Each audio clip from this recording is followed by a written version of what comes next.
We are in the age of design where design needs to be flexible, scalable, and responsive. But how can we actually do that? How can we make our design responsive? Atomic design is the answer. In this video, we will discuss about what is atomic design, how can we use it in our design systems, and much more. Hey designers, my name is Ankit. I am a self-taught UX/UI designer and a YouTube content creator. So without any further ado, let's design. I'm pretty sure majority of you haven't heard about the term atomic design. Let's first understand what atomic design is. In the shortest and most simplest way, atomic design is a methodology for creating a design system. It allows you to break down your design into its smallest and most fundamental parts and build up from there. Now, this approach enhances consistency, reusability, and efficiency. Now, let's dive into the 5 key steps of atomic design: atoms, molecules, organisms, templates, and screens. Now, these names are not just enough, so don't worry, I'll explain it all. Let's start from the beginning. The building blocks. An atom is the smallest unit of matter that makes up a chemical element as well as the smallest unit of cell. Similarly, in design, atoms are the most basic components.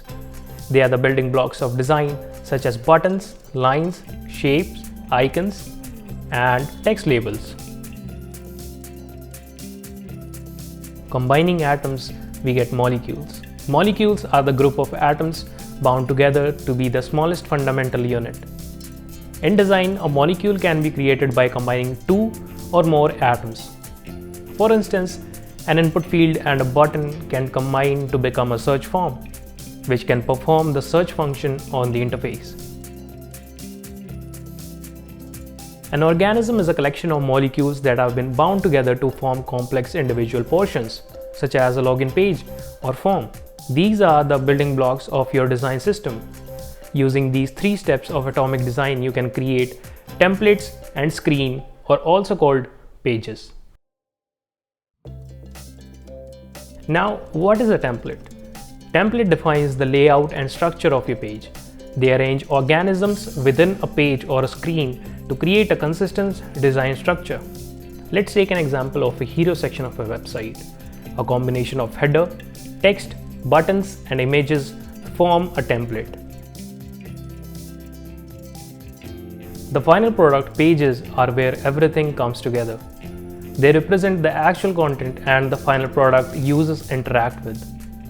Each page is built using templates and populated with organisms, molecules, and atoms. These are all the steps that are included in atomic design. The benefits of atomic design are numerous.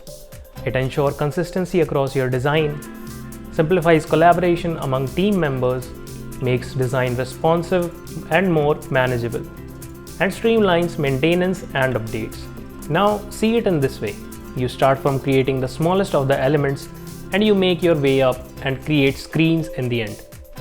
Create text, buttons, input fields, then combine them to create a component and use those components in your designs.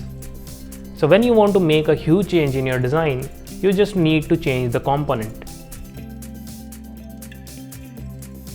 In conclusion, atomic design is a powerful framework for creating robust design systems. By breaking your design down into these 5 key steps: atoms, molecules, organisms, templates, and finally the pages, you can develop more efficient, consistent, and responsive designs. And that is it for today's video. I hope you learned something new and enjoyed the video. Thank you so much for watching. Don't forget to hit the like button and do share it with your friends as well. And see you till next time.